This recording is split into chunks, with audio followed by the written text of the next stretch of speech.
نے کہا کہ یہ جو ملک کی آپ تباہ حالی کر رہے ہیں، جو بڑی بڑی کمیشن پہ پیسے لے رہے ہیں، بڑے بڑے انٹرسٹ ریٹ 8% پہ لے رہے ہیں، آپ نے اس میں کمیشن لیا جا رہا ہے، آپ مہنگے ایگریمنٹ کر رہے ہیں، یہ تو ممکن ہی نہیں ہے۔ اسی کے بعد محترم مفتاح اسماعیل صاحب نے کہا تھا یہ ملک ڈیفالٹ ہونے جا رہا ہے، دعا کریں ہماری نیکسٹ ٹائم حکومت نہ آئے۔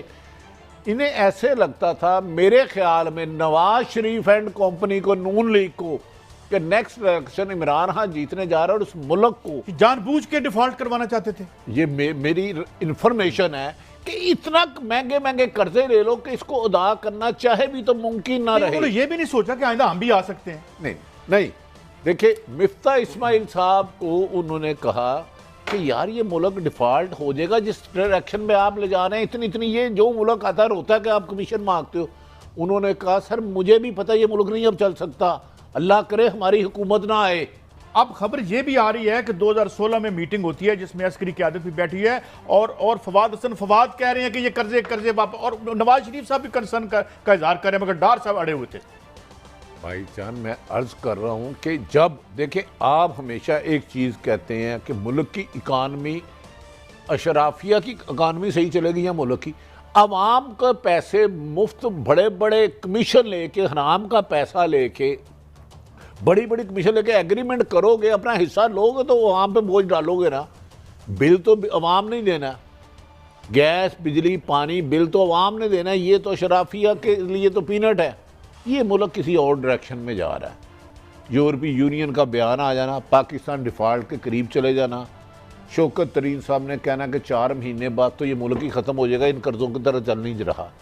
اس ساری سکیم کو پچھلے 30 سالوں میں آپ بڑی محنت کر کے آپ کے حکمران لائے ہیں، اور عمران خان سے یہ سنبھل نہیں سکا، اتنا وزن پڑا کہ وہ بیلنس نہیں رہے۔ ایک سوال آپ سے، اور میرے منہ میں خاک جو میں یہ بات کر رہا ہوں، ایک مثال دے رہا ہوں۔ ایک جہاز ہے وہ ڈوب رہا ہے اور اوپر کے اس کے مالکان لڑ رہے ہیں کہ کپتان کون بنے گا۔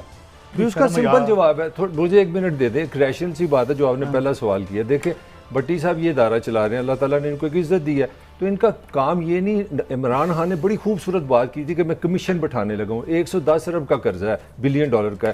آپ بتا دیں مجھے بھی اتنا قرضہ ہے 70 سال میں ہے، بٹی صاحب نے اتنا لیا ہے، طاہر ملک نے اتنا لیا ہے، قاضی نے اتنا لیا، دودھ کا دودھ پانی کا پانی، 2 منٹ میں یہی سوال آپ کی طرف لے آتا ہوں۔ ایک جہاز ہے خطرے میں لگ رہا ہے اور اس کے جو اوپر لوگ ہیں وہ کہہ رہے ہیں میں 1923 میں بنوں گا پرائم منسٹر۔ یہ پاگل ہو گئے ہیں۔ آپ کا سوال بڑا اہم ہے۔ آپ نے فرمایا ایک جہاز ہے خطرے میں لگ رہا ہے، ہاں، جب خطرے میں اس کی کپتانی پہ لڑائی ہو رہی ہے، نہیں، جب خطرے کی طرف گرنے لگا تو کپتان رہنے کے لیے لوگ بھاگیں گے، کپتان کے نام سے بھاگیں گے۔ جب تک یہ خطرے کے گہرائی میں گرتا نہیں اس وقت تک اس کو پکڑنے کی کوشش کرے گا، کیونکہ اس میں ابھی تھوڑا سا عوام کے جسم پہ گوشت اور خون ہے، ابھی وہ نچوڑنا ہے۔ اللہ نہ کرے ہمارے منہ میں خاک، اللہ تعالیٰ اس ملک کو دنیا کا ترقی یافتہ امن پسند ملک بنائے۔ یہ جو گئے نا باہر پراپرٹی اس لیے بنا رہے ہیں کہ ادھر کچھ ہو جائے جا کے ادھر سیف رہیں، ان کا کوئی مقصد ہے۔ نواز شریف صاحب کیوں نہیں آ رہے؟ کرونا تو سب سے زیادہ خوفناک UK میں تھا، جتنی ان کو بیماریاں، انہیں تو ادھر آدھا گھنٹہ نہیں رکنا چاہیے تھا، فوری طور پہ پاکستان آ جانا چاہیے تھا، کیوں نہیں آئے؟ اچھا سفیروں سے ملاقات کر رہے ہیں تو کیا ادھر باہری لابینگ کریں گے؟ عوام کا تو لینا دینا ہے ہی، کوئی الیکشن قاضی صاحب جو آپ نے بات کہی نا، یہ جہاز اللہ نہ کرے جس دن ڈوبنا شروع ہو گیا، یہ جو آج سیٹوں پہ لڑ رہے ہیں، کپتانی کے لیے لڑ رہے ہیں، یہ اس جہاز کے قریب سے نہیں گزریں گے۔ ان کا وطن ہوگا لندن، امریکہ، برطانیہ، آسٹریلیا، سوئٹزرلینڈ۔ ان کا پاکستان نہیں ٹھکانا ہوگا۔ پاکستان نہ ان کی راستہ ہے نہ منزل ہے، صرف وزٹنگ پروفیسر ہیں، اقتدار میں لوٹنے آتے ہیں۔ تو یہ ملک آپ کا تھوڑا ہے، آپ کیڑے مکوڑے ہیں، میری کیا اوقات ہے کہ میرے لیے روڈ کھلے؟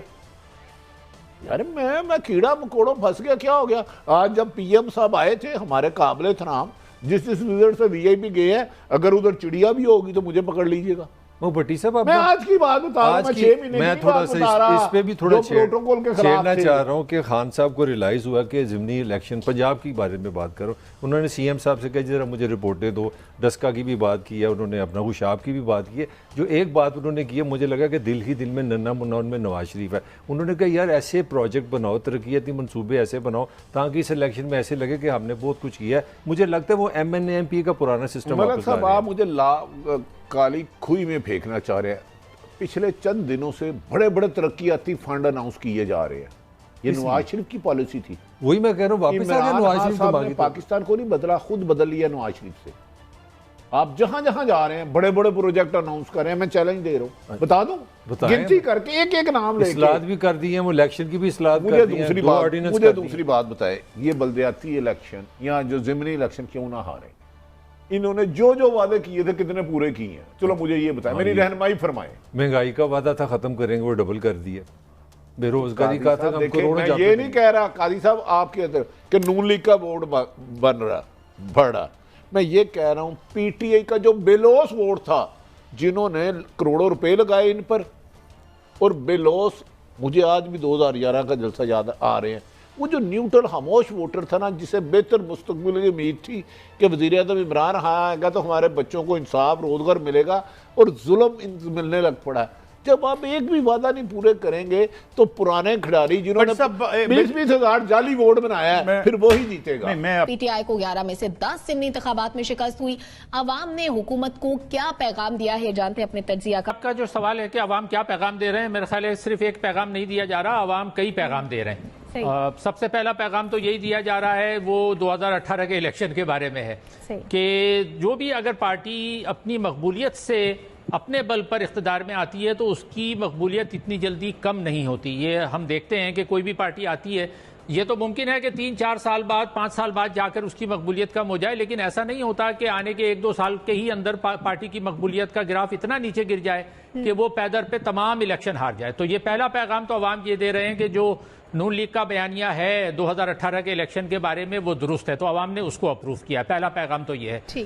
دوسرا پیغام جو ہے وہ پی ٹی آئی کے بارے میں یہ ہے کہ پی ٹی آئی کا جو بیانیہ چل رہا ہے خان صاحب کا اور ان کے سارے وزراء کا, اس کو عوام یہ پیغام دے کر ریجیکٹ کر رہے ہیں کہ اب بہت ہو گیا. آپ جو بار بار ایک ان کا بیانیہ تھا کیا, صرف ایک ہی سنگل پوائنٹ ان کا بیانیہ تھا کہ لوٹ لیا, کھا گیا, باہر چلے گئے, سب لوٹ لیا.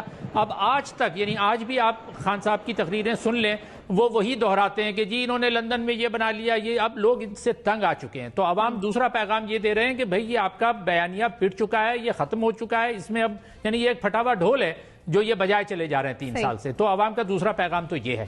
تیسرا پیغام یہ ہے عوام کا کہ جی حکومت پرفارم نہیں کر رہی, اور وہ پرفارم کیوں نہیں کر رہی عوام کو پتا ہوتا ہے. دیکھیں 4-6 جو ہے وہ بڑی آپ کی وزارتیں ہوتی ہیں, وزارت داخلہ ہوتی ہے, وزارت تعلیم, وزارت صحت, وزارت خارجہ, 4-6 جو بھی ہوتی ہیں, وزارت خزانہ, اس کو دیکھا جاتا ہے نا.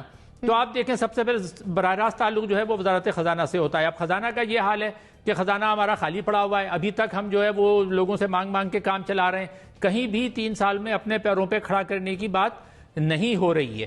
اور انفلیشن یعنی مہنگائی جو ہے وہ مسلسل بڑھتی چلی جا رہی ہے. لائنیں دیکھ لیں آپ, ابھی تک جو ہے وہ لوگ شکر کے لیے لائن لگا رہے ہیں, کسی بھی چیز کی قیمت یہ کنٹرول نہیں کر پا رہے. اچھا بے روزگاری بڑھ رہی ہے, یہ ساری چیزیں یہ ہیں کہ عوام جو آپ کی مالیاتی پالیسی ہے یا خزانہ کی پالیسی ہے اس کو بھی عوام یہ پیغام دے رہے ہیں کہ ٹھیک نہیں ہے. پھر آپ